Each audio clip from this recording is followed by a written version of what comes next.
If I asked you to think of a Lovecraftian action horror game where you fight through the gothic streets of 19th century monster-infested London, you'd probably say the 2015 masterpiece Bloodborne, and you'd be spot on. But Bloodborne wasn't the first game to attempt this, because 18 years earlier, on the PlayStation 1, N64 and PC, we had Nightmare Creatures.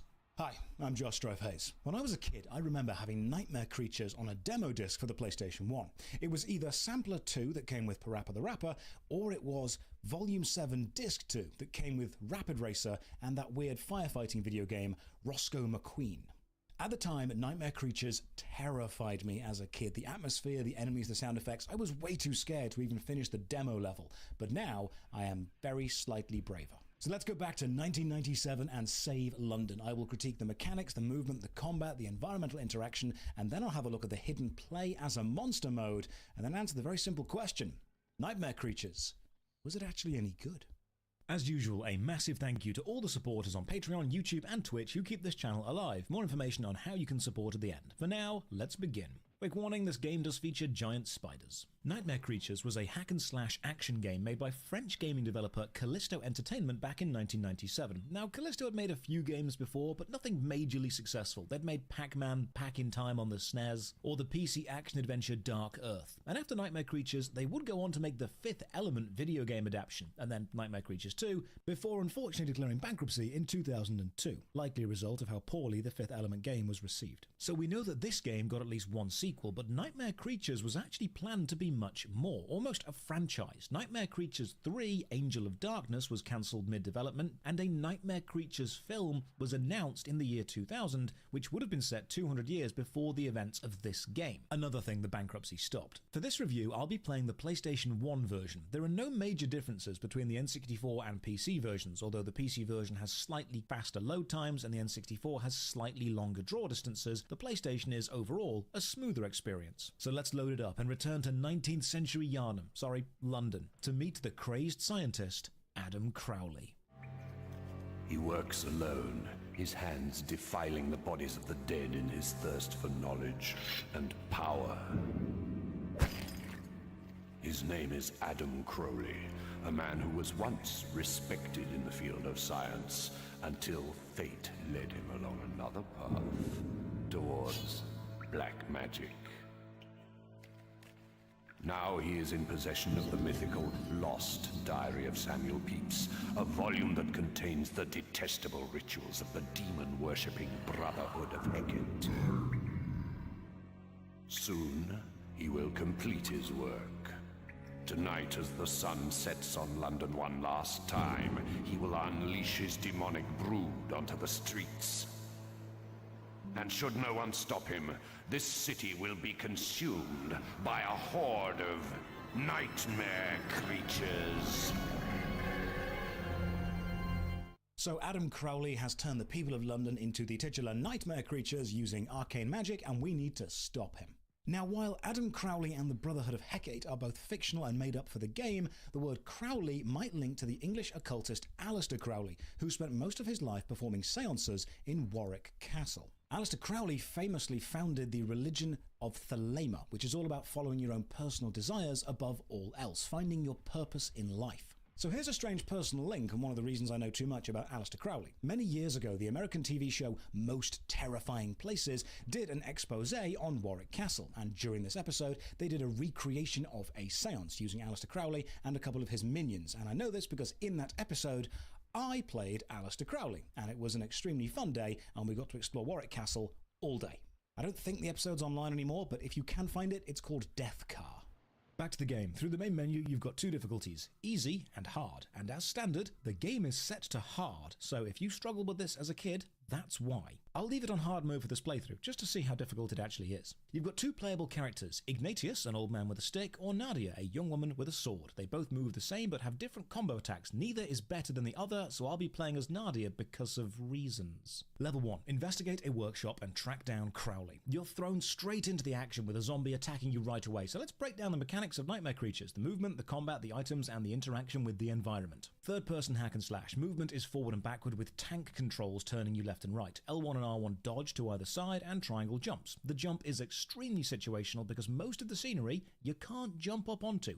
even if it looks like you should be able to. Even if it's the same height as another thing that you can jump onto, like a box. There's also no hanging or climbing mechanic. Holding circle will block. This also puts you into sneak mode. While sneaking, you will walk forward or backwards slowly. Your side dodges now become smaller side steps. There are some issues with binding the same button to both block and sneak, but we'll see that later. While we're running around, we will likely be attacked, so combat. Health bar to the bottom left, and when you get hit, you'll see the amount you've been hit for flash in green and then drain away. Unlike Bloodborne, there is no retaliate and recover this health system. I've mentioned that holding circle blocks all incoming attacks from any direction, although you can't block certain breath attacks or boss attacks. So let's fight back. X is kick and square is hit with your weapon. You only have these two to choose from. Pressing either of them 3 times fast does a basic combo of that style. If you're also pressing forward while attacking, you'll do a stronger version of that hit. But for tougher enemies, you'll want to try the more complex combos shown in the manual. And you need to input these very quickly, otherwise the game won't register them. And sometimes you can do a combo perfectly and the game will still not register it.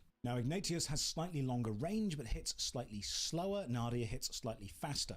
Ignatius's combos are also simpler, requiring simple button presses one after the other, while Nadia requires you to press multiple buttons at the same time. However, none of this will matter because nothing is more effective than just button mashing square and doing your light attack triple combo all the time. Whenever any enemy takes damage, they'll get staggered backwards and be vulnerable to another hit. So the best tactic with absolutely everything is hit them into a corner and then keep hitting them until they die. The only time you ever actually have to use a combo is the final boss, and that is a whole load of disappointment we will get to later.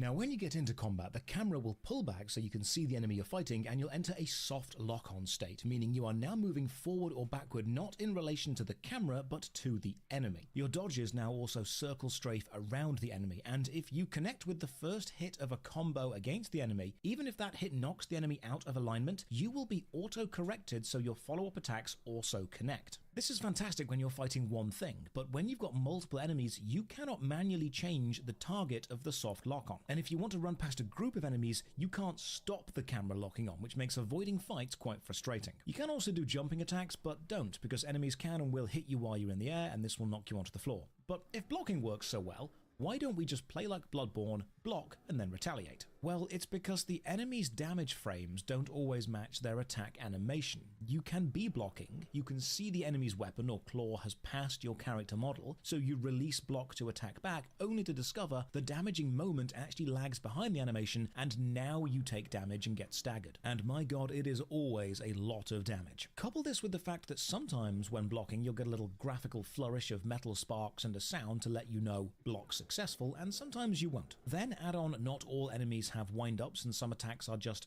instant, lunging damage directly at you, and you'll quickly discover Nightmare Creatures is a game about hitting fast, hitting first, and hitting constantly. It's not so much a traditional back and forth, this is actually the least efficient way to play. If an enemy hits you for any amount of damage, you'll be knocked back, often into more damage, and you will die a lot in Nightmare Creatures. Now, when you die, you'll lose a life, shown by the hearts in the top right. If you have any lives left when you die, you'll get right back up at full health and carry on fighting. But if you lose all your lives, it's game over, back to the main menu. I hope you saved the game, because as we'll see later, most of this game is reloading this game. But remember how block and sneak are bound to the same button. While blocking, as long as you stand still, you're okay, and you can use left and right to turn, no problem. But if you accidentally press forward or backward and begin sneaking, you will lose the block and are now vulnerable to attacks. Now, combat itself can look really cool. Blood splatters on hits, lovely screeching sound effects, great animations even if they're not timed mechanically perfectly. But one of the best aspects is the limb removal system. Hit at the right level with the right strength and you can take something's head off, something's arm or legs off, or straight up split something in two. All enemies are effectively destructible, and it's not just visual. If you manage to cut something's arm off or an explosion rips its legs off, it will lose that attack. A headless zombie cannot see you, so will just wander around mindlessly. A legless hellhound cannot claw you, so is forced to use its breath weapon. Some enemies actually get back up unless you decapitate them, and some enemies can take 40 normal hits to kill, but a perfectly timed heavy attack will kill them in one and rip them in half. There's even an item which imbues all of your basic attacks with saw blade properties for a short time, so you just constantly remove limbs. It's viscerally very impressive. The only other combat aspect is the adrenaline system, and we will see that soon because it is, in my opinion, one of the worst aspects of the game and actively prevents most of the game from being fun. It is that bad. So items. You've got a whole arsenal to take on these monsters with. You pick items up with square, which is also attack, and items can be found in breakable boxes, hidden around the level, or dropped by enemies. You hold L2 to activate the item cycle system to the bottom right, and while holding L2 you can cycle through the items with left and right, and with the correct one selected, activate it with R2. While cycling, you can keep attacking, which you'll often need to do. And the items you can find include healing orbs, small for 25% health and large for a full restore, hearts which give you another life, the single shot pistol which kills most things in one shot, or the multi-shot pistol which clears an entire room, proximity mines which are mostly useless, smoke which keeps monsters away from you, freeze bombs which turn monsters to ice and then let you shatter them, dynamite which explodes, a flashbang grenade, the extremely effective Berserker Saw which gives all your attacks decapitation, and the rare Chaos Skull which makes enemies attack each other. You can also, if you're lucky, find some permanent weapon upgrades, but we'll see those later. Now the pistol does have a secondary use, shooting explosive barrels. You can't manually accurately aim, but you will lock onto anything that your character thinks is worth shooting at. If you do shoot an explosive barrel, you can blow up the scenery and reveal a new path. And if you need to do this, there'll always be a pistol on the level somewhere, meaning it's much better to save your pistols for exploration and not combat. I really like it when items have multiple uses in multiple systems, both combat and environmental interaction. I also like how if you pause the game, you get this lovely blood splatter effect and this nice sound effect. It's small touches like this which really add to a game's overall ambience, and that's one thing Nightmare Creatures does insanely well. This game is dripping with ambience. The textures are gooey, the lighting is lovely, the short draw distance actually works really well. You've got small touches like rats crawling along the streets, raindrops on windows, distant fires and smoke, snow, water, city debris, gravestones having names on them, pubs having signs swinging in the nighttime fog, screams of people echoing in the breeze. Nightmare Creatures is a beautifully ambient world, and if you combine this with the rich and gothic soundtrack from French composer Frédéric Motte, with lashings of intense rock and metal during the tough boss fights, and you've got one intensely dark, enjoyable experience. Oh, interesting note, Frédéric Motte also did the music for the 1993 tactical game Cannon Fodder. The levels themselves are all extremely linear. You'll start somewhere and have to get somewhere. Get there by finding a button, opening a gate, killing the enemies. You're given a bit of narrative reason for why you're doing what you're doing, but ultimately, it doesn't really matter. It's just loosely tying bits of London together. The first level is actually meant to be Chelsea, so what I'll do is I will put a map up on the screen every now and again, and we will chart the journey that you supposedly take through London in Nightmare Creatures to see if it would be realistic. You also don't need to kill anything or find any item, all you need to do is get to the end of the level, but the adrenaline system does make that rather difficult, so we'll have a look at that pretty soon. Slice a zombie, slash some boxes, then get jump scared by the bit everyone who played the demo will remember.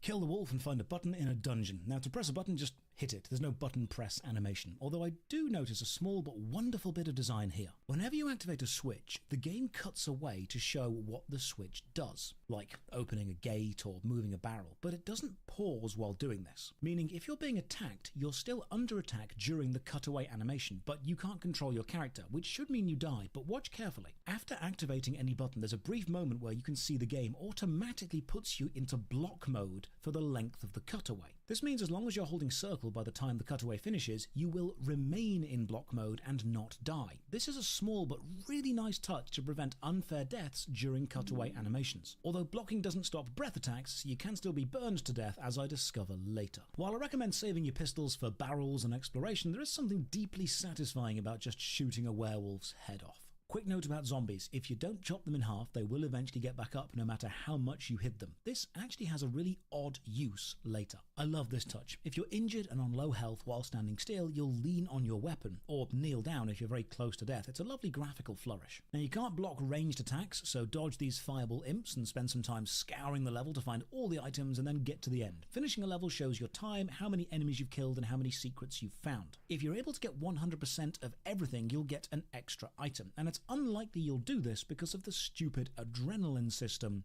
So what is that? Well, interestingly, the first level, the demo level, does not have the adrenaline system, but from level 2 until the final level, you do. So here is probably the worst system in the entire game, a system which actively makes playing the game less enjoyable in my opinion. This is your adrenaline bar. It starts full and will slowly drain whenever you are not in combat. If you are in combat, it remains static, and when you kill an enemy, it will fully refill. If your adrenaline bar ever drains empty, you will begin losing health rapidly. And yes, you can die from this very quickly. And enemies in Nightmare Creatures do not respawn. This means if you go too long between fights, you die. It also means if you journey through the entire level, killing everything as you go, and then get to the end and think, hey, I want to go back and slowly explore, take in the design, admire the layout, find the items or the secrets I've missed, bask in the ambience. No, tough, you can't. You will die because there are no enemies left. Look, I get what you were going for, a fast-paced, adrenaline-fueled battler through gothic London, but unfortunately what the adrenaline system means is you are forced to run from fight to fight, moment to moment. You're never given a chance to stop and smell the gothic roses. You're never allowed to explore the level. You're actively punished for admiring and basking in the ambience that is Nightmare Creatures. Run to the next fight, all the time, forever. You can't memorize the layout of the levels or appreciate where the secrets are. Narratively, they try to justify this by saying the London fog is poisonous and will turn you into a nightmare creature if you aren't full of adrenaline all the time. And I get the narrative reasons. It's not the weakest reason that you would turn into a creature, but it's never used again. I think it's a okay justification for a bad mechanical choice.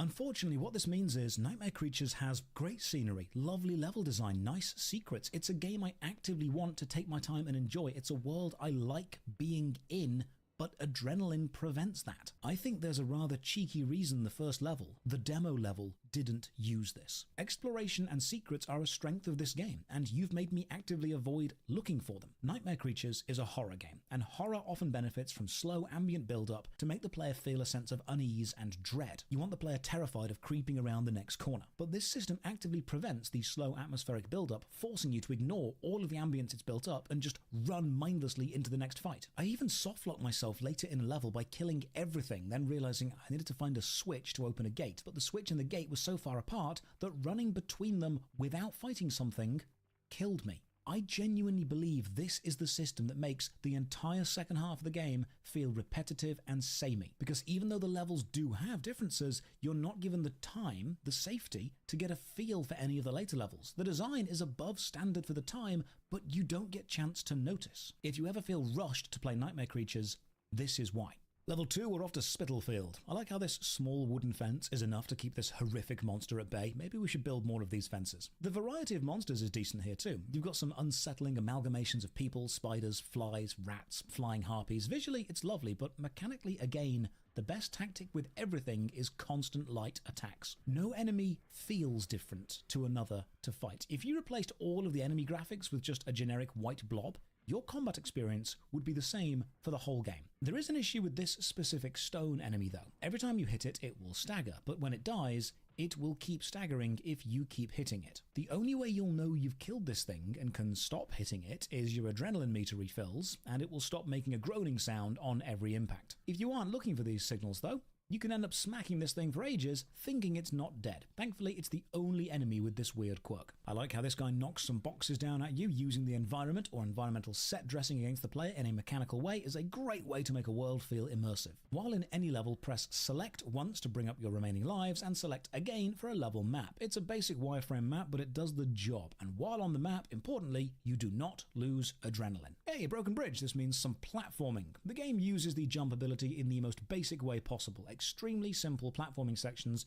normally jumping 1-2 gaps at most. There's nothing moving, no times you need to hit a button, open a gate and get there before it closes again. And the only time you need to jump further down is for a secret weapon upgrade we'll find later. At the end of this level you spot Adam Crowley running away further. It's a nice little personal touch reminding us of the narrative, and now a difference between PlayStation, PC and N64. We're meant to be entering level 3, which is the Thames Tunnels, and then level 4 is the boss at the end of the tunnels, but on PlayStation these levels are switched and the boss comes first and the tunnels after, which feels really disjointed. Anyway, here's the first boss level, the Sewer Snake, and I hope you've saved up loads of lives because you're about to need them. Nightmare Creatures has 4 boss levels, and they are all gimmicks. Use the environment, dodge the boss attacks, wait for the brief damage window you've got. The problem is, they're extremely easy to die on while you are learning the gimmick, specifically because most boss attacks you can't block. So, Sewer Snake tactic. The flame breath only ever goes toward these wooden beams. wait for the breath to stop, attack the beams so they collapse onto the snake.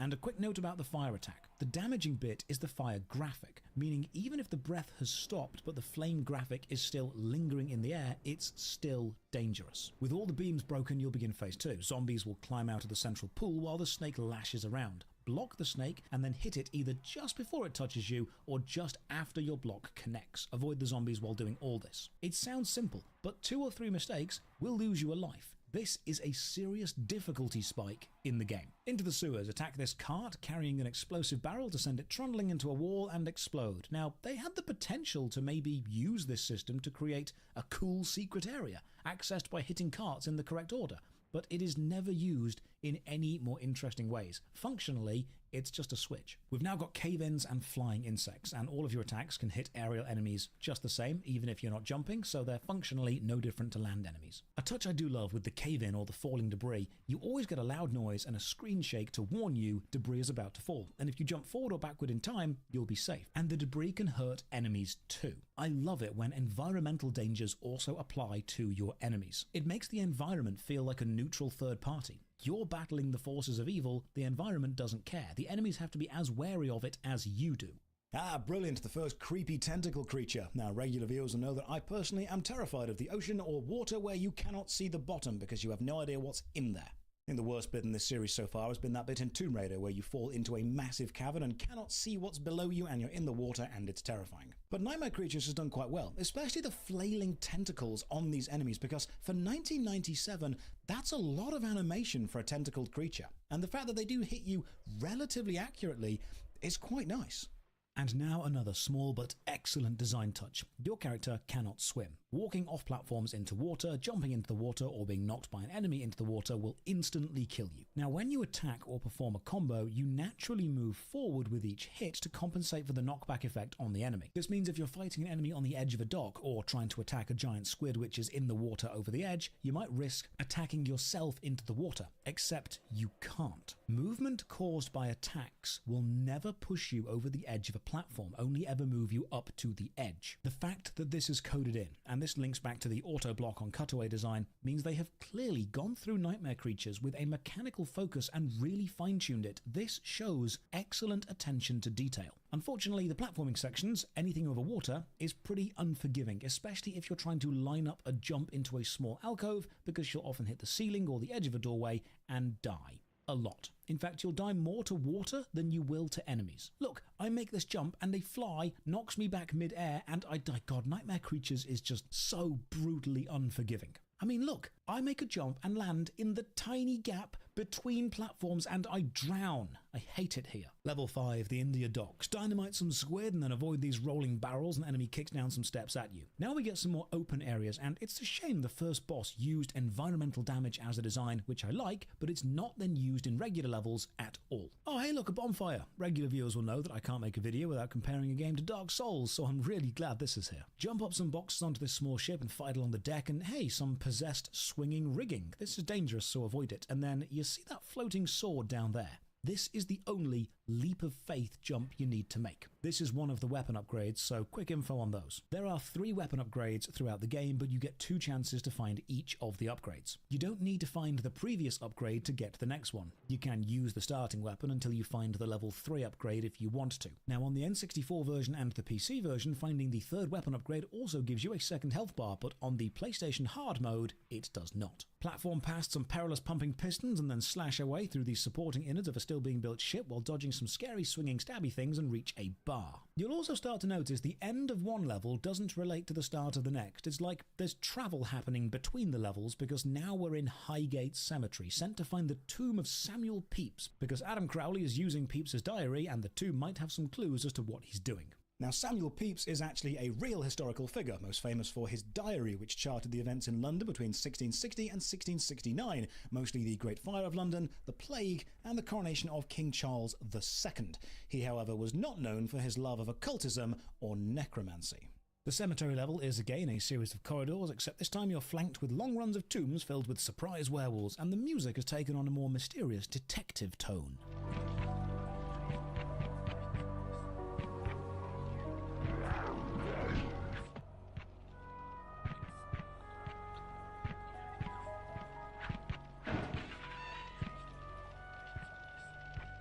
This is one of the more open, sprawling levels, but the adrenaline system means no time to explore, so fight into a church, take out some more wolves, and then I realised the scale of our character is a little bit off. You are taller than most doorways, taller than desks or chairs would have you be. It kind of feels like you're a 7.5-foot giant fighting through a world made for normal-sized people, and once you notice it, you can't unsee it. Shop windows reach your eyeline. You're wider than the front doors of most buildings. Find Peeps's tomb, run inside, and the next level begins in Hampstead Heath, adding to that disjointed feeling. Also, now we have spider webs hung over doorways and in caves. The spider hybrid monsters are actually very nice body horror, the gangly limbs and multiple eyes, and I'm really enjoying fighting them, and I want to explore this level, but again, I can't or I'll die. This bit is probably the most annoying as far as the adrenaline's concerned, because you need to run from a switch to a gate, but I've cleared the enemies out to make it safer for me, so I'm losing health before the next fight starts, and I'm starting the fight on low health. This level ends with two larger mini-boss style spider hybrids ambushing me, and the music suddenly switches into this badass rock metal which really enhances the fight.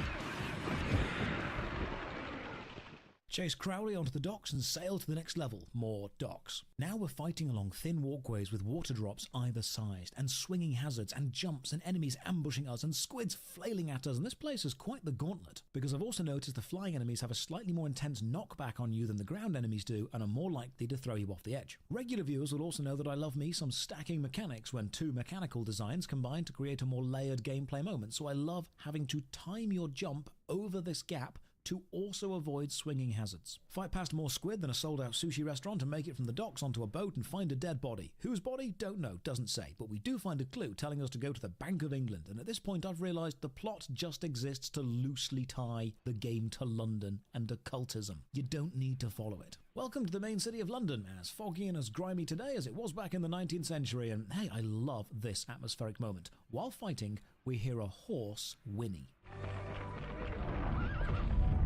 And then, just round the corner, a werewolf and a half-eaten horse. That's a great use of sound effects leading to a scenic moment, making the city feel less abandoned. Like stuff is still happening, we just can't see it. New enemy, man in trench coat. Does he bring with him an exciting style of combat? No, of course he does not. Just hit him a lot into a corner. More excellent use of sound, the satisfying gooey squelch while walking on spiderweb, contrasting beautifully with the dull thud of the cobblestones.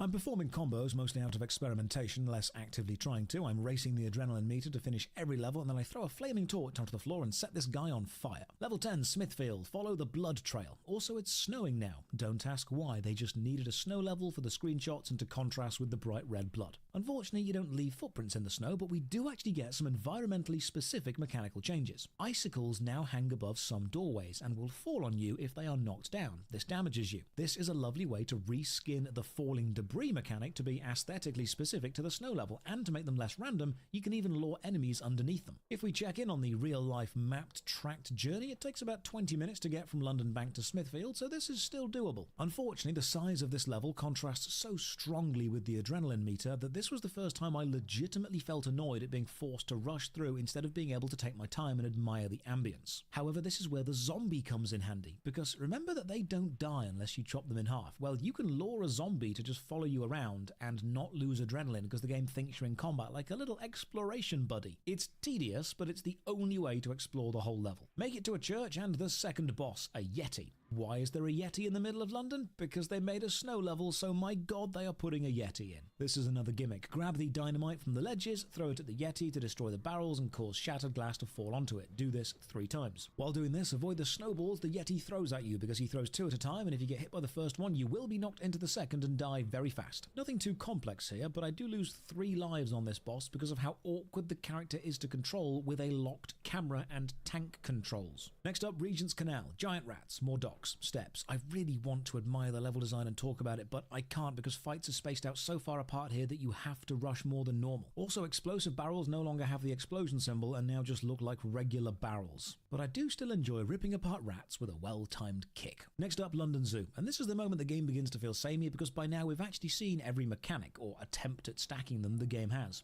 Corridor, open area, enemy, barrel, secret tunnel, find switch, get to exit, repeat. All the combat encounters are basically the same. I'm feeling as rushed as an actual tourist trying to take in the actual London Zoo. I'm especially disappointed they didn't use the giant dinosaur skeleton at the end as either an environmental hazard, an exploration route, or an enemy. This is just scenic and it feels like a waste. Maybe I'm disappointed because 2 years later, Siphon Filter would let you climb the dinosaur to get to a vent. Although, to be fair, Siphon Filter is still an absolute banger in terms of level design. I do like how you can break the display cases and they all contain pistols. That's a very nice touch. Up next, Marylebone. The updated map of our journey looks like this, and we can start this level by running up through so many bricked tunnels I feel like I'm in the Windows Maze screensaver. Look at these lovely details. Every shop and every pub has a little hanging sign outside, and they're all references to occult or mystical things. What they all are, I don't know, because I don't have time to look. Must fight, or will die. This level ends in one of the most difficult fights so far because I'm on very little health, and I'm faced with a triple gargoyle arena battle. Now, one gargoyle I can stunlock, not 3. And these things are, as I discovered, immune to items. You can't shoot them, can't freeze them, can't burn them, can't blind them, so it's a good old-fashioned run around and hope for the best. I end up restarting this level 4 or 5 times, getting back here 4 or 5 times, and dying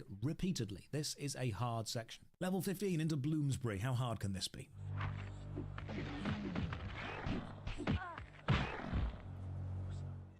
Right, we're at the instant death on a single hit point of the game because you carry health and items from level to level and I have no lives left, so every time I get hit, I have to see the game over screen, reload the level from the main menu, and try again. The truth is, Nightmare Creatures is about a 4-hour game hiding within an 8-hour gameplay experience. I can forgive the difficult combat, hell I could even forgive the adrenaline bar, if reloading your game was fast and smooth, which it is not. Every single death, especially when you're out of lives, means watching the dying animation, watching the game over screen, returning to the main menu, reloading your last save, and starting the level again. And then when you replay the level, it's highly likely you'll die to the same enemy, which is normally further along in the level because you'll get less practice at fighting them. If you go back and play Nightmare Creatures without save states, you'll discover a lot of the game is reloading the game. Now we've also got hellhounds, fire-breathing dogs. At first, quite intimidating, but you quickly learn when they commit to a breath attack, they root themselves on the spot for a few seconds, meaning you can easily run around them and combo them to death. And now this bit.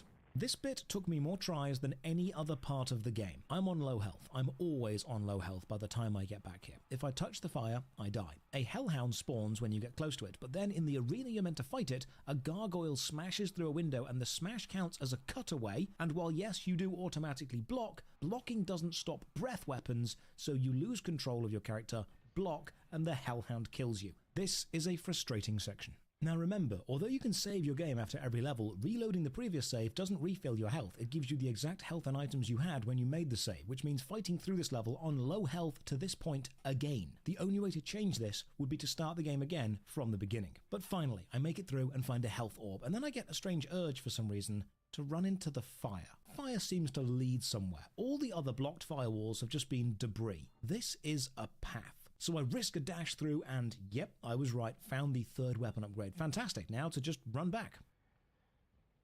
I hate this level. Oh joy, 2 hellhounds, what a fun time. Spot Crowley and get to level 16, Pimlico. This level has no real identity. It's slightly more open than the others, and I remember falling from a window onto a fire while fighting a werewolf, which was kind of cool. And this is the only instance I can remember where the critical path of the level loops back on itself and you need to jump from a ledge to another ledge over the path from earlier. I like the fact they've made the level more of a puzzle and looped it around, but I dislike the fact this is the only time they do that. By now, it's starting to feel a bit like Lost Izalith from Dark Souls 1. See, I told you I would get a comparison in. It feels like they've almost ran out of time and they're just plonking enemies down in any random place just to make the area feel full. It doesn't seem to have the same care or attention of the earlier section. And this leads to the penultimate boss, Jose Manuel, another hard gimmick fight. Jose throws knives at you, and zombies climb out of this flame pit in the center of the room. You need to hit the switch on the right-hand side to raise the cage to the left, then either run around the room dodging the knives or leap over the flame pit and pray you don't get hit. And again, with tank controls and no way to judge angles or depth with a locked camera, this is difficult. And then you hit the second now revealed switch. This causes Spike to move slowly toward Jose. You then leap back to the start and do this process 3 times, and you will die so many times here. And every death, when out of lives, means game over, main menu, reload, retry.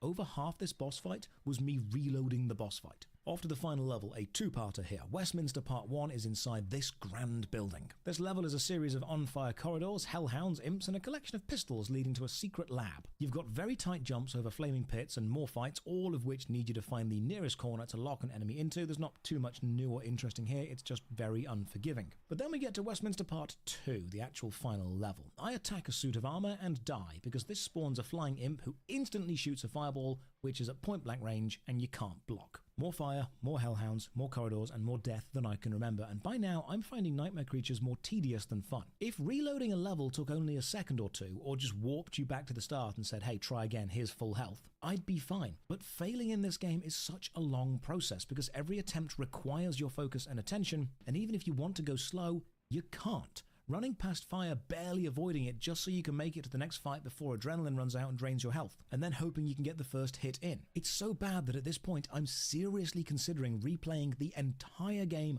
from the start just to hoard extra lives and items specifically for this level. It actually makes me consider that earlier in the game, if you die, instead of using a life to get back up, it might be better just to restart the whole level, to reload your last save, because you need to hoard your lives for this bit. And I think I've actually found a softlock bit where you can't progress unless you have more health or more lives. That is fire. I need to be on the other side of it, but I don't have time to find another way around because the adrenaline's depleting, so you need to jump over. This means you're guaranteed to take at least a little bit of damage. Unfortunately, I've only got a little bit of health, which means I can't make this jump. Now, there might be a pixel-perfect route with no damage, or ice might remove the fire, but I don't have time to line it up, and I don't have the ice item. This bit legitimately softlocks my level, and I need to restart. The most annoying moment, though, was here. There's an imp in front of me, and it shoots a fireball at me, but I can't see the fireball because the character model is in the way, so I don't know to dodge, and instantly die. But eventually, after restarting more times than I can remember, I make it to the end, and finally we face the boss, Adam Crowley. He's taken some of his formula and has converted himself into a horrific beast. We're on the roof of the crumbling Westminster, along the wreckage and flames, and we fight. So this final boss,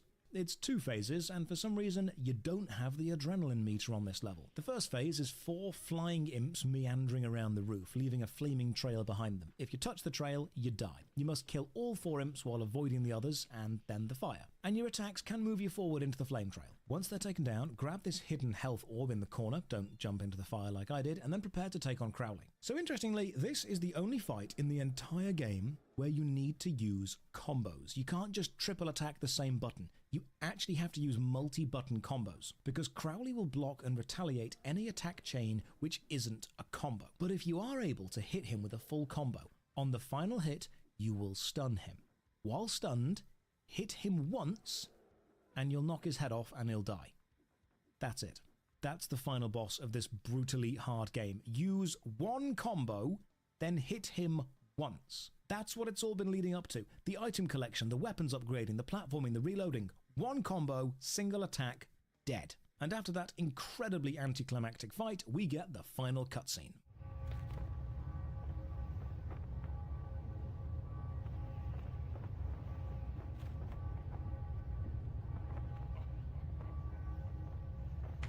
Gargoyle! Now you're probably thinking, ooh, who is that shadowy figure who picked up Crowley's monstrous decapitated head? The answer, dear viewer, is we do not know, because they are not mentioned in the game or the manual anywhere. It's likely just sequel bait. Maybe it explains who they are in Nightmare Creatures 2. I don't know. I haven't played it yet.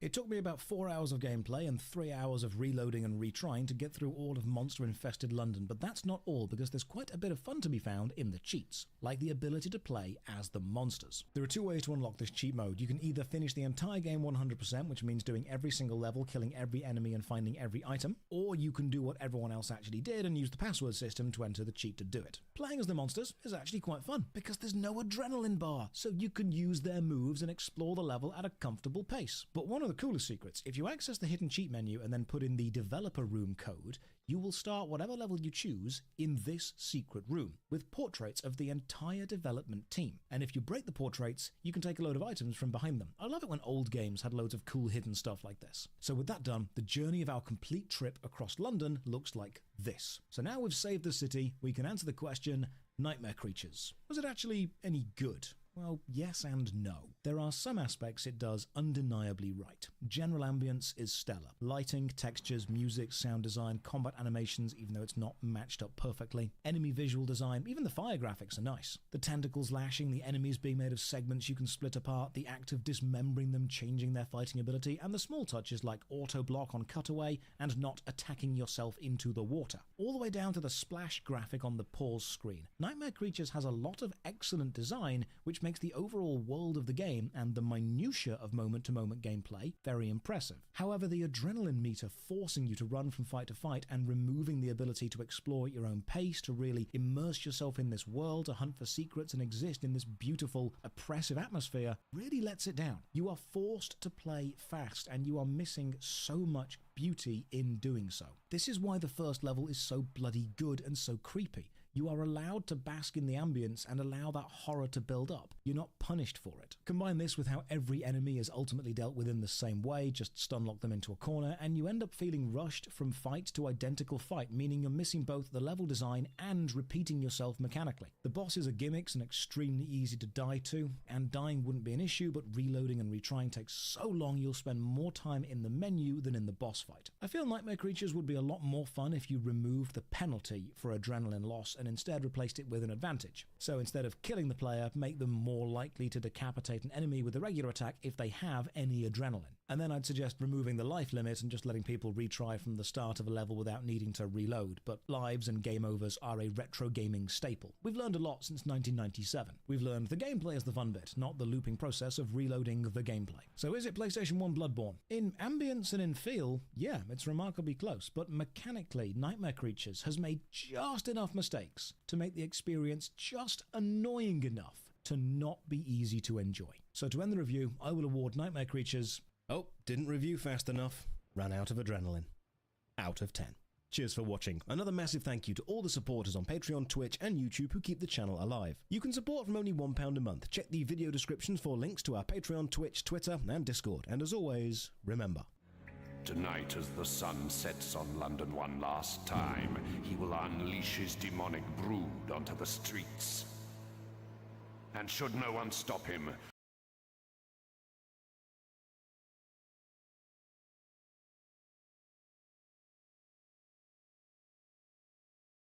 Legacy of Kain Soul Reaver on the PlayStation 1 is one of my favourite video games of all time. A sweeping Shakespearean tale of death, rebirth, revenge, betrayal, cosmic machinations and personal grudges. I've made a video on it before. I still use the opening hour of Soul Reaver 1 gameplay as an example of mechanical brilliance in tutorialization. Overall, it's a densely packed and excellently paced game. Then a few months ago, Crystal Dynamics announced a full remaster of the first two Soul Reaver games being done by Aspyr, the same team behind the very well-received Tomb Raider 1, 2 and 3 remaster collection. Now this is a remaster, not a remake, so it's the original games updated to run on modern hardware with optional improved textures which you can toggle on or off while playing, just like Tomb Raider. I really like this for two reasons. The first is a remaster brings old software up to modern standards, as sometimes the most difficult thing about playing old games is actually getting them to work, and short of going to find an original console, emulation only goes so far.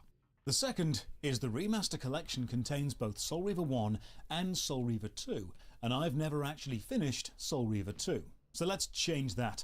Welcome, I'm Josh Dreyfus. Let's return to Nosgoth, confront Kain, question the true intentions of the Elder God, Mobius the Time Streamer, Janos, Ordron the Ancient. Let's imbue the Reaver in the elemental forges and see if we can create a paradox great enough to change fate. As I ask the simple question, Legacy of Kain, Soul Reaver 2, was it actually any good? Important warning, this video contains not only spoilers for the entire game, but also scenes of flickering images and quickly pulsing background effects, along with red and green flashing screens. I'll mention them again before they happen. I'll also be trying to explain the plot of Soul Reaver, so grab a cup of tea and settle in because it gets complicated. As usual, a massive thank you to all the supporters on Patreon, YouTube and Twitch who keep this channel alive, and while this video isn't sponsored by Crystal Dynamics or the Aspyr team, thank you for sending me the game. First off, the remaster as a piece of software is great. Both games, Soul Reaver 1 and 2, plus a load of extras, the scripts, the old video footage of the voice actors recording the original lines, even some restored unused game files, the unused forges, or Turrell's boss room, which was meant to be in Soul Reaver 1 but wasn't. If you're a Legacy of Kain fan, there is a lot to love here. And why wouldn't there be? Because this remaster was directed by Rainer Audron. Rainer is a Soul Reaver super fan. Rainer has a YouTube channel. The first video uploaded to it 17 years ago shows the Mobius room from Soul Reaver 1, a place you're not meant to be able to get to, and then more videos showing more secrets. Rainer would then go on to create and run the fan page The Ancient's Den, which chronicles all the Legacy of Kain games, the lore, the history, the cheats, the lost content. Rainer is obsessed with Soul Reaver. She then worked on the Tomb Raider remasters, and when they needed a director for the Soul Reaver ones, I think they chose the right person for the job. She even popped into my Twitch stream while I was streaming Soul Reaver 1 and 2 to say hi, which I appreciated. So the software itself is great, and the team behind it are knowledgeable and passionate.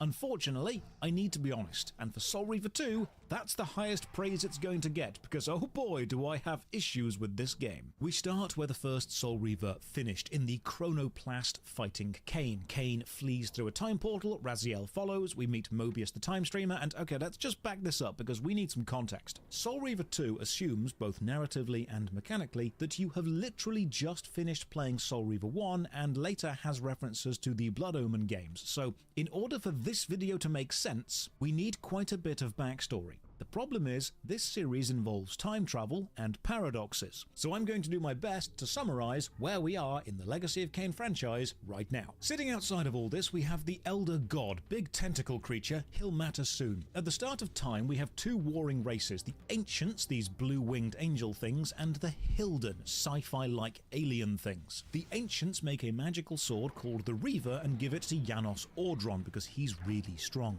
The Hilden also make a magical superweapon called the Device, built by a Hilden called the Builder, powered by something called the Mass, because the Hilden are just great at naming things. The Device is capable of destroying all life on Nosgoth, but thankfully never actually gets turned on, because it gets destroyed in an alternate timeline that we'll see the creation of later. The Ancients then build 9 magical pillars called the Pillars of Nosgoth. Each pillar represents an aspect of ancient society: mind, conflict, nature, energy, dimension, time, alchemy, death, and balance. Each pillar gets assigned an ancient guardian, and Janos Audron becomes the 10th guardian, assigned to guard the Reaver Blade. The Ancients then use their super powerful magic and the powers of the pillars to banish the Hilden to another dimension, basically hell. However, as they are banished, the Hilden curse the Ancients with two things: sterility, so they cannot reproduce, and a thirst for blood, essentially turning the Ancients into vampires. The now vampiric Ancients slowly die over time, and humans appear to take over Nosgoth. Janos Audron realizes you can just make humans into vampires, not fully fledged Ancients, but enough to continue the vampire race, and one of his strongest and earliest creations is the vampire Vorador. Humans don't really like this, so they form the Sarafan Priesthood, warriors focused on killing vampires and any remaining Ancients like Janos. They're rather good at this, and eventually all the Pillar Guardians are killed. But the Pillars still need Guardians, so as humans are born, they get randomly chosen by fate. 9 human Pillar Guardians become known as the Circle of 9. Vorador gets a bit angry at this and kills 6 of the 9 human guardians. The 3 remaining are Malek, the Sarafan leader, Mobius, the Guardian of Time, and Mortanius, the Guardian of Death. The killed human guardians are replaced by new people over time, but then a demon possesses Mortanius, and through a series of unfortunate events, Ariel, the Guardian of the Pillar of Balance, is killed. This causes 2 things to happen at the same time.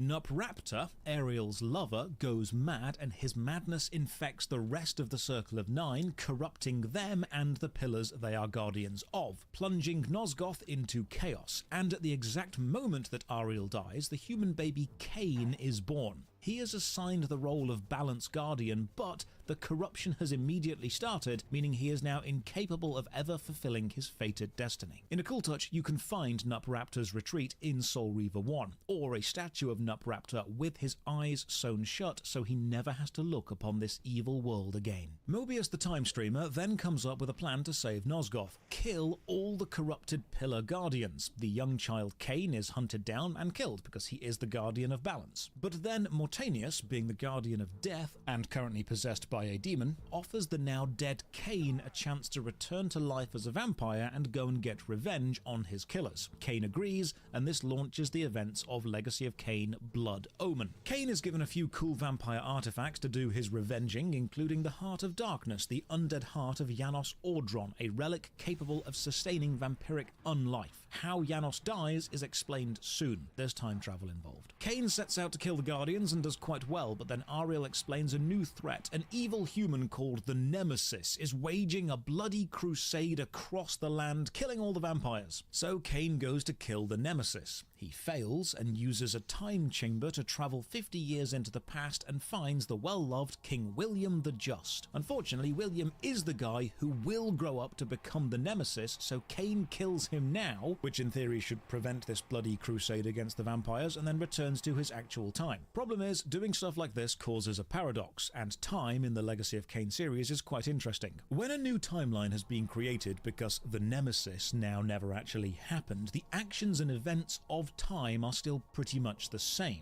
Mobius the Time Streamer used the death of William the Just at the hands of Kain to ignite a war against vampires, and the bloody crusade still happens. It's just now led by Mobius instead of William. Kain then kills every other member of the Circle and is finally faced with a choice. He is the last remaining Guardian. To save Nosgoth, he must also die, but he's the last vampire, and doing so would end his race. Kain chooses not to die, raises the bodies of ancient Sarafan priests as his vampiric commanders, and rules over all of the destroyed Nosgoth. This is where the events of Soul Reaver 1 begin. You play as Raziel, killed, reborn, and go hunting for Kain. Soul Reaver 1 covers killing your old brethren, gaining their powers, finally confronting Kain within the Chronoplast, and Kain throwing himself through a time portal again.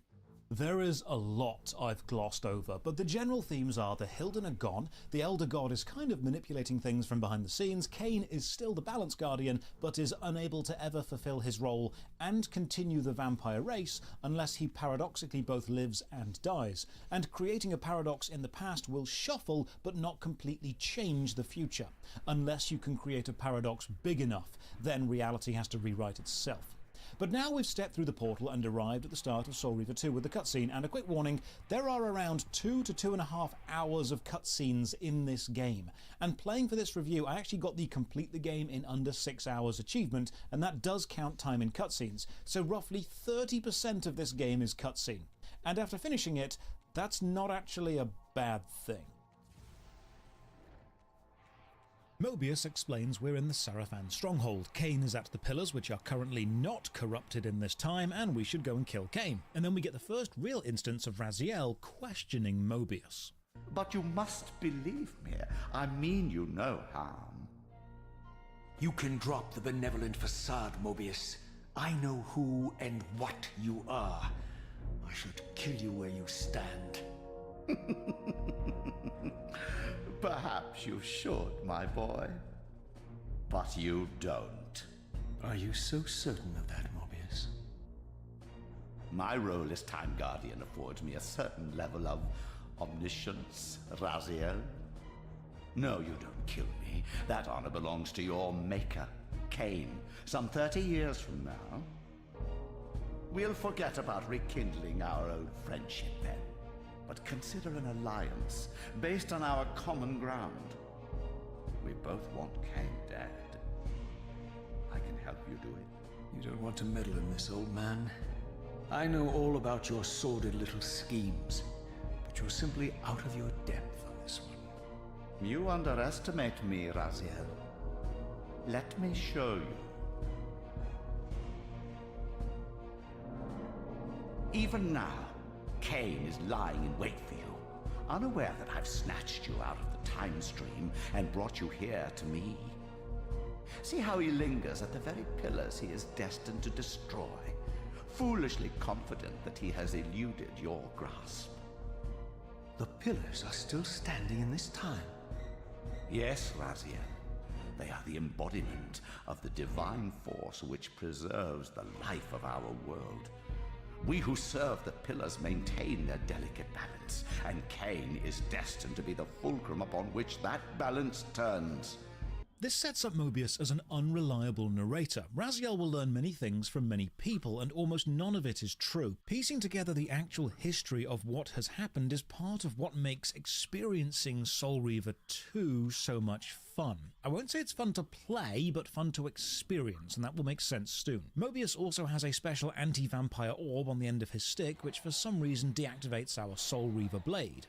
Foreshadowing. Game starts, leave the stronghold, go and kill Kain, and at the moment we get control of Raziel, the issues begin. Let's rip this band-aid off right away. The issues I have are the order of design priority between Soul Reaver 1 and 2. Soul Reaver 1 is a personal story which you experience through a video game, with puzzles, combat, and environmental boss fights which not only have narrative connection but also reward a mechanical means to explore the game more. Paced really well. Soul Reaver 2 is a video game with a story, and fewer puzzles, no boss fights, no optional areas, no collectibles, no magic system, and awkward pacing. I'll justify why I feel like this as we get to those moments. One lovely touch with the remasters is you can go into photo mode and fly the camera around to really admire the environments and the new model textures. That is a lovely touch. Run over to this door and get a little interaction icon. They have retroactively added these to Soul Reaver 1 as well. This highlights doors you can open, objects you can pick up, or puzzle bits you can interact with, and the symbol itself is the symbol from Janos Audron's Mountain Retreat, which is a nice touch. Into the corridor and face the first enemy, and the combat is certainly something they've got. Because this is a direct sequel, it's of course going to be compared to Soul Reaver 1, and back in Soul Reaver 1, combat was essentially an active puzzle, because you needed an external thing to kill the enemy, stun them and then throw them into sunlight, or onto a spike, or impale them with a spear, or drown them. Raziel himself was not powerful enough on his own, and combat encounters were few and far between. There were very few mandatory ones. Even the boss fights were about using the environment to beat the boss, not the brute strength of Raziel, meaning it was Raziel's interaction with the world of Nosgoth that led to victory. Soul Reaver 2 has changed that. Combat is now much more frequent. You lock on with the right trigger and then have heavy or light attacks. You can dodge in and out of range, you can duck and perform low kicks, or hold L1 to block. And this sounds great, but there are a few issues. Enemy attack ranges are almost always longer than yours, even with the same weapon. Their attack animations are faster and their blocks can stop all of your attacks, while your blocks can stop some of their attacks. This means while locked on, you are actually at a disadvantage. This means there are two ways you can realistically approach combat. The way you will likely use is just not locking on and running a tight circle around the enemy while constantly light attacking, because they cannot block that. This is very effective but also extremely repetitive. But that is the second best way. The best way to approach combat is to not bother with combat at all. There is no benefit to killing enemies, no experience points, no hidden skills. The weapons they drop are never as good as your Soul Reaver, which you've always got. They can't follow you from room to room. Ranged attacks can easily be dodged by zigzagging, and the potential health that you'll lose being hit is greater than the health a soul would return to you. So if it's not a mandatory fight, of which there are several, just don't bother. I think it's a real shame that the combat system has clearly had more things added to it, and yet the best way to play the game is to ignore all of those things, meaning it actually ends up worse than the first game. You can find weapons scattered around, swords and spears and axes, and having one held can allow for flourishes like spinning backhand decapitations. But as we'll see soon, you actually get given the best weapon in the game very early on. We reach a gate and get told to switch to Spectral Realm. This is a sequel. It's not an onboarding point for new players. It assumes you already know what the Spectral Realm is, and you remember that you got the phase through the gate power from Melchiah, because it's never actually mentioned. You switch realms by opening the menu. The menu has three choices: switch realm, open the map, and activate the Soul Reaver, which is kind of redundant because you can do that by double tapping B. The map shows your current location in flashing outline and objective as a red dot, but as we'll see, this game isn't really open world. It's essentially a long corridor with two offshoots that you run up and down 5 times. With Mobius and his magic anti-vampire orb gone, the Soul Reaver returns. In the first game, it's a more solid beam, almost lightsaber-like. Here it's a thin, short, pointy beam like a needle. Deeper in the stronghold, we find the tomb of William the Just, the boy king who, in another timeline, became the Nemesis, and on his tomb, the physical blade of the original Reaver. And as we approach, the world begins to pulse and shake. And this pulse effect was one of the most complained about moments when I Twitch streamed my very first playthrough of this game. It is far too extreme. Narratively, the pulse is meant to represent a paradox on the verge of being created, but it lasts for far too long and makes the cutscene, as great as it is, hard to watch. And so the Reaver met its former self, still imprisoned in this corporeal shell. I watched, mesmerized, as the Wraith blade uncoiled itself and snaked down the length of the physical blade. Embracing its twin, its mirror self, the Reaver's long dormant spirit was now fully aroused. And for the first time, I felt the true presence of this other entity. Willful, ravenous, and deranged from thousands of years of imprisonment. The Reaver was now in command, and I, now merely its helpless host, felt my soul being leached to restore the blade. But the Reaver knew better than to destroy its host, and just as I neared the brink of oblivion, the blade released its hold on me.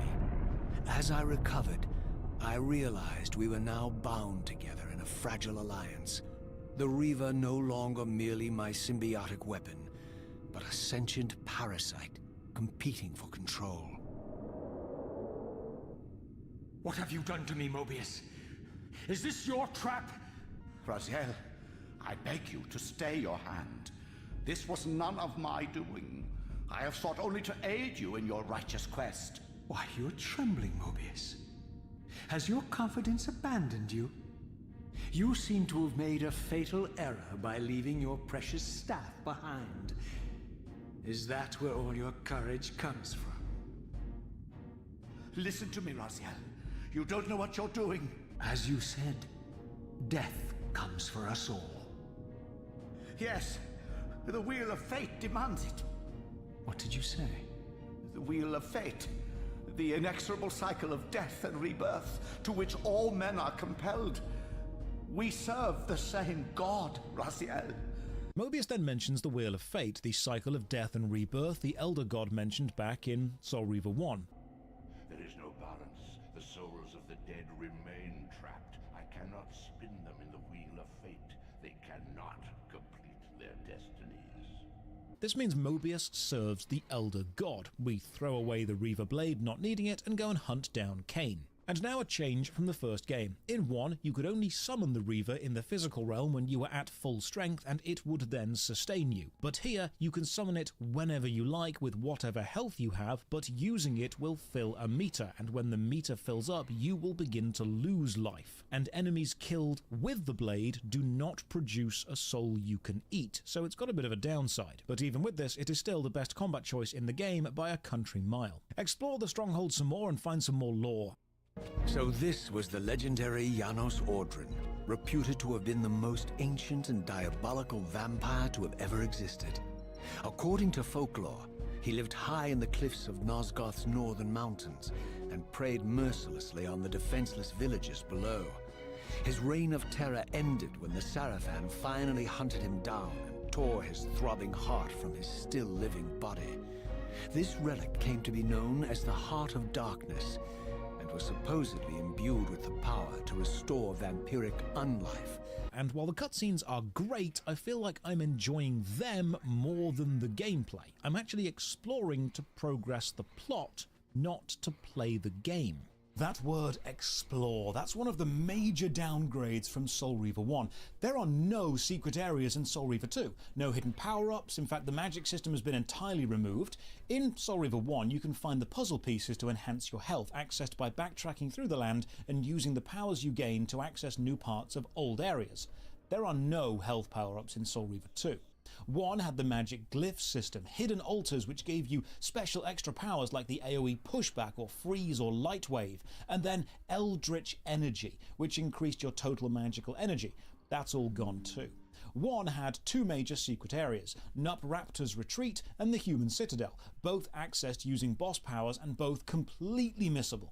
In 2, you cannot ever miss an area because despite the rather excessive backtracking, the game is ultimately linear, and you have to travel through it in a set order, through everywhere. Even with the navigation advantages provided by the later Air or Fire Reaver, you only ever use those skills to open mandatory doors, not optional areas. Now, the first game was linear to a degree. You had to do the bosses in order, but it was the player's choice to then explore old areas with new powers and being rewarded for doing that. That's what made the game feel open. Soul Reaver 2 does not have that. Even the opening of the games shows the difference in quality. 1 had a movement tutorial, jumping, avoiding water, combat, block pushing, then combining these things into a short puzzle in a self-contained room. 2 has combat, which you'll very quickly learn to just not engage with, then later we'll get 1 mention of high jumping and gliding. Block puzzles have been almost completely removed and replaced with moving an object along a preset track. In fact, there is 1 instance of freely moving a block around an area and you must move it 3 tiles. The block flipping mechanic used to navigate ledges, stack them too high, or orient them to finish pipe puzzles such as in the cathedral has been completely removed. And while combat happens in the same location as some of the very simple puzzles, it never seems to quite mix together into a single coherent experience. In my opinion, Soul Reaver 2 has an absolutely excellent story and certain gameplay elements may be more fleshed out like combat, but it's a rather large step backwards in the overall terms of quality of the experience or mechanical construction of a game. And don't forget, we can't just compare this to Soul Reaver 1, we also need to look at the contemporaries of the time. This released for PlayStation 2 in 2001, the same year as Devil May Cry, Final Fantasy X, Metal Gear Solid 2, Max Payne. Of these, Devil May Cry competes the strongest and closest, also featuring a cool sword, brooding protagonist, mandatory combat encounters which lock off areas with energy walls until you complete them, but the combat in Devil May Cry is vastly superior. Releasing in the same year highlights that Soul Reaver 2 is very much carried by the quality of its story and voice acting. If you were to replace the story with something weaker, the gameplay, the mechanics, the pacing, the uninspired platforming and repetitive combat is not enough to carry this game. So we fight through, and by fight through I mean run past some enemies until we leave the Sarafan stronghold and discover the natural beauty of pre-corruption Nosgoth. Jump into the lake and swim along, and for some reason you cannot control the camera while underwater. So we swim through, jump out and reach our first checkpoint. In 1, if you die in the physical world, you go to the spectral, and if you die there, you get sent back to the Elder God's chamber, reinforcing how powerful the Elder God is to continuously revive you. You also had a little square where he would tell you your current objective, and then you used the warp gates to travel across the land to get back to the closest place. Here, no warp gates, in fact no fast travel at all, and death respawns you at a checkpoint with no real personality. In my 6-hour playthrough I died once just to see what would happen. Soul Reaver 2 is a rather easy game. Along with checkpoints, you've now got save stations. In 1 you could save anywhere but would always reload at the Elder God room. Here, save points. Notice the on-screen prompts teaching you how to high jump, then we'll glide over this gap, and that's your jumping and gliding recap done. Run down this outside area, essentially a corridor. We have dog enemies now, as annoying as Dark Souls, and there's the mandatory Dark Souls video game essay comparison. We eventually need to hold a switch to open the gate, so flail the Reaver wildly to kill these things, then finally reach the pillars and confront Kain in one of the greatest cutscenes in gaming history. The pillars of Nosgoth, pristine, whole, and uncorrupted. I had never beheld them in this undefiled state, yet something profound and indelible resonated within me at the sight. And there, waiting at the very heart of the pillars, was the canker that was destined to destroy them. I know you're there, Raziel. Mobius led me to you, Kain, though I might have guessed you'd meet me here. And if Mobius told you I was hidden on the underside of hell, would you throw yourself into oblivion to pursue me? Spare me your elaborate metaphors, Kain. I have pursued you here for one purpose. You will pay for your betrayal, and balance will thus be restored to Nosgoth. And whose will is satisfied then? The will of Raziel or Mobius? Would I be better manipulated by you, Kain? We've been brought here for a reason. I've seen the beginning and the end of our story, however, and the tale is crude and ill-conceived. We must rewrite the ending of it. You and I. Face me, Kain. Even you shouldn't die a coward's death. Isn't it customary to grant the condemned a final request? I recall no such courtesy from you. Indulge me, Raziel. All I ask is that you listen. This is the sublime moment of our undoing, Raziel. The ineffable fulcrum upon which swings the entirety of our history. This is where all of Nosgoth is betrayed. In this instant, Ariel, the Balance Guardian, is murdered by dark forces bent on overthrowing the Pillars. Her spirit is just now tearing free, lost in the ether, trying to find its way here. You have already seen how she comes to haunt these Pillars. Bound here by your refusal to die. You are the reason this land becomes diseased. As long as you remain alive, you condemn Nosgoth to an eternity of decay. Be still, Raziel. See this. As Ariel dies, I am being born to take her place as Balance Guardian. Such is my destiny. My God.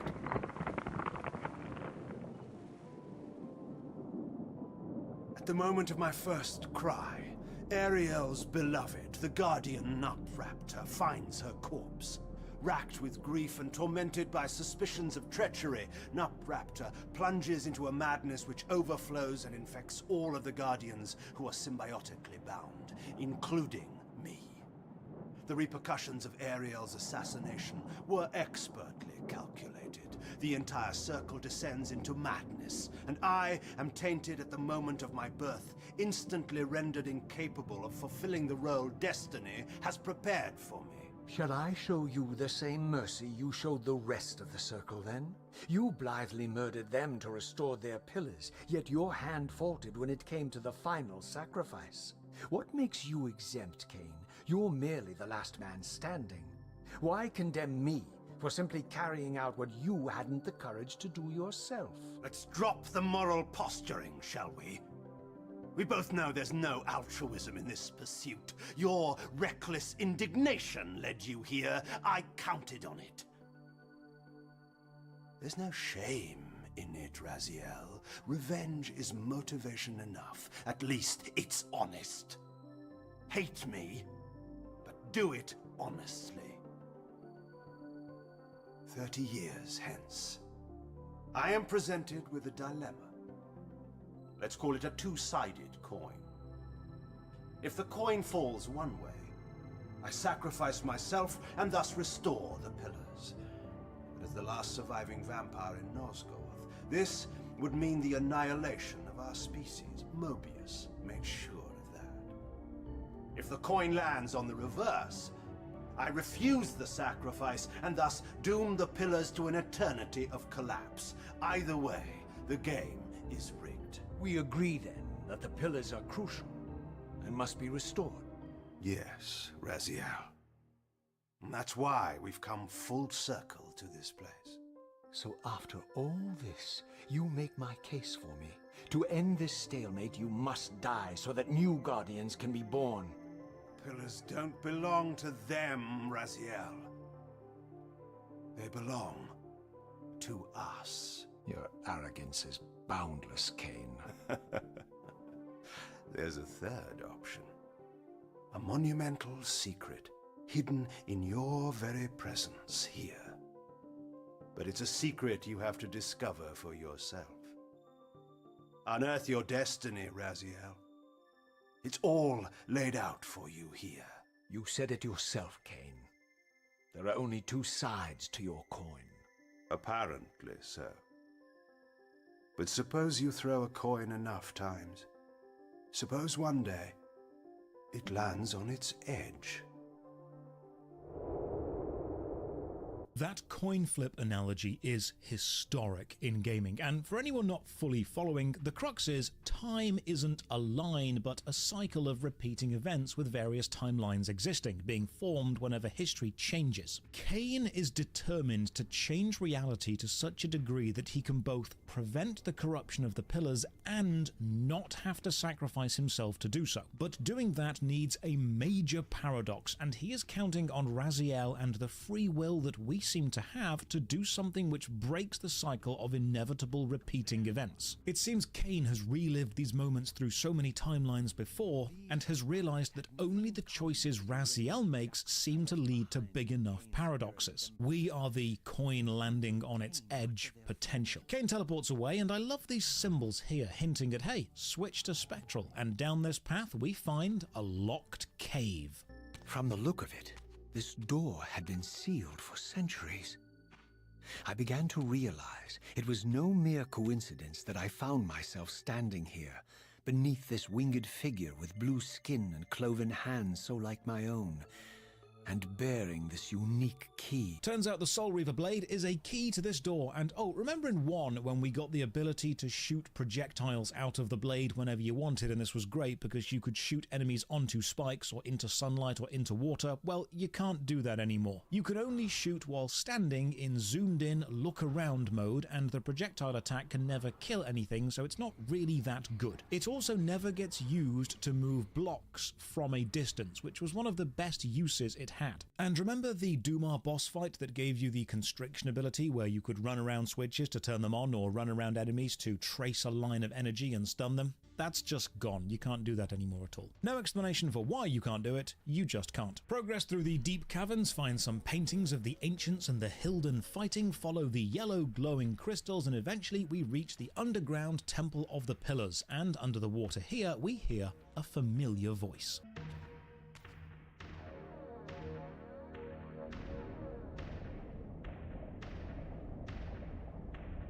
Do not be deceived. Ah, my ancient benefactor. And I dared to hope we had parted ways forever. Your silence was refreshing, but it lasted. No doubt you have a conveniently inexpressible reason for your presence here? Do not be insolent, Raziel. I am eternally present here and everywhere, now and always. I am the still center of the turning wheel, the hub of this world's destiny. But perhaps not so omnipotent as you'd have me believe. Your hold on me appears to be tenuous. I no longer seem to need you. Yet I'm guessing you still need me. This impudence is unworthy of you, Raziel. Do not forget that you have a task to fulfill here. I restored you to yourself, Raziel. It was Kain who destroyed you. The very enemy you've just let slip through your grasp. Do not fail me, my servant. I serve no one. Not you, not Kain, and not your lackey Mobius. Mobius is my good servant. I have many. And if I tell Mobius that he's worshipping a giant squid, do you think his faith will falter? I love the fact that Raziel calls the Elder God a giant squid. Also, at the end of Soul Reaver 1, the Elder God specifically says if we go through that portal, we will be beyond his reach. Which, if he knew was a time portal, and he's the heart of Nosgoth, he surely knew was incorrect. Squid God also wants us to kill Kain. I love how you can swim up to him and really get a sense of scale. And further through this cave system, another massive open room with an underwater statue, but notice how the statue has a climbable texture. That's probably a hint we'll return here sometime in the future when it's not full of water. Swim on and you'll emerge at the swamp. The awkward, slow, annoying swamp. I surfaced into a very different landscape. The daylight barely penetrated the dense canopy of this forest. Here I discovered an ancient ruin, unmistakably one of Mobius's time-streaming chambers, but long ago sealed and abandoned to the encroaching swamp. If you only had to trudge through this place once, I could forgive it, but you will be coming back here 5 times. While here, we also notice we're being watched.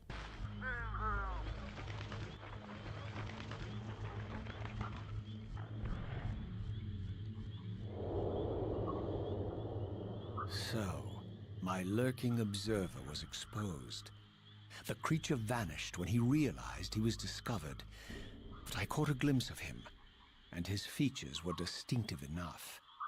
This was the vampire Vorador, the monstrous assassin depicted in the Stronghold. Strange that a creature brazen enough to assault the Circle single-handedly would avoid confronting me. Very well. If Vorador would not come to me, I would go to him.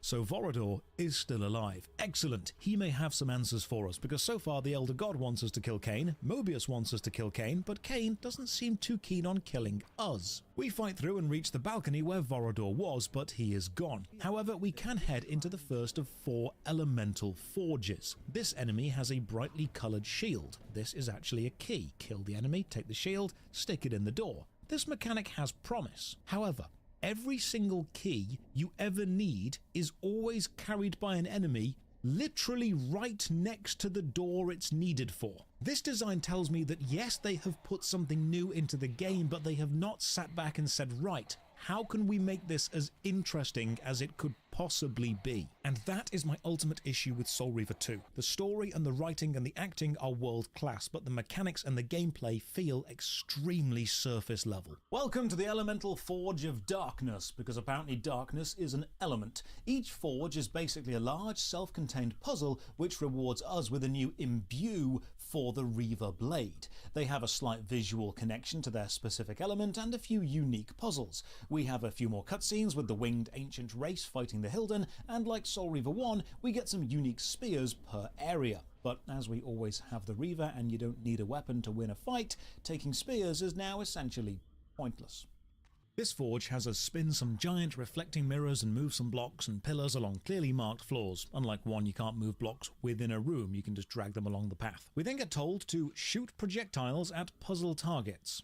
We don't get to see a cutscene with this happening or an enemy doing it and then maybe a hint that we can do it too. We don't get to see a projectile mechanic happen and then realize that we can also engage with it, we just get told to do it. Which is weak design, because not only are you just telling a player what to do with no lead-in, but later in the game we do see a cutscene which introduces us to a mechanic, so they clearly know that you can do that. There's also little consistency because very few things ever need to be shot and they're all highlighted, and later you need a power-up to break things, despite that being something you could already do in Soul Reaver 1. Shooting isn't super accurate either. The central aiming circle isn't actually where the projectile goes. You need to aim slightly above where you want it to be. Grab another golden mirror shield, place it into a pedestal, reflect some light and light up this model of the moon. Plunge the Reaver into the forge and power up the darkness energy, which activates all the metal basins we've been seeing around the game. As I neared the altar, I suddenly felt the Reaver quickening of its own volition.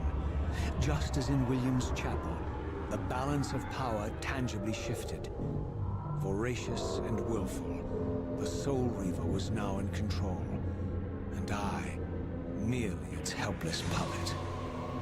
The Reaver plunged itself into that mysterious altar, and devouring the energy that emanated from within, drained this place of its power. The Reaver can only ever be imbued with one element at a time, and certain locked doors need certain imbues active to be unlocked, effectively turning the Reaver into 4 different coloured keys with a very minor power for each one. Raziel even mentions he has seen a door with the darkness lock back by the Stronghold, so we leave this place to head back and finally meet Vorador. You're a ragged excuse for a savior. Vorador. I see my reputation precedes me. It does. All good, I hope? I've been watching you since you emerged from that accursed stronghold. Strange that your arrival coincides with the corruption of the Pillars. But I'm wondering, are you the catalyst of these events? Or the answer to them? I don't know what you mean. I will speak plainly, then. I distrust your origin, stranger. Seeing you crawl from the putrid depths of Mobius's keep makes me question your purpose here. And what should I make of your appearance? Not human, clearly, and more demon than vampire. And the Pillars. It is no mere coincidence that your arrival in that clearing heralded the Pillar's decay. And so I ask you plainly, are you the instrument of the Pillar's destruction or their salvation? The path you have been treading is open to only one being. You don't know what you are, do you? I have been many things. If you find me ignorant, enlighten me. What's the point? This world is beyond redemption. What am I to make of these secrets I've uncovered, then? The depictions of the winged race, the Pillars, and the Reaver. Fairy tales, boy. The delusions of an ancient culture clinging to hope long after the world had discarded them. Their bloodline trickled away, until only one of the ancients remained, sustained solely by obligation and his unfaltering faith in the old prophecies. But you see, even if you are who you appear to be, it no longer matters. You're simply too late. Janos Audron, the Reaver Guardian, the last of the ancients, and my maker, was murdered by the Seraphan nearly 5 centuries ago. He alone would have the answers you seek, but his secrets died with him. I don't know how you've come even this far without his guidance, or without the Reaver, stolen these 500 years ago by the Seraphan. I'm afraid, my friend, that you and all of us are out of luck. I had no less reason to trust Vorador than anyone else I had met. In fact, the ancient vampire was the most forthright being I had encountered thus far. If Janos Audron was the key to all this, then I would find him, and Mobius's time-streaming device would provide me passage. So we need to go and chat to Janos Audron, but they died 5 centuries ago. So for now, head back to the Stronghold, unlock the Darkness Door on the edge of the lake. How do we get back? Just run.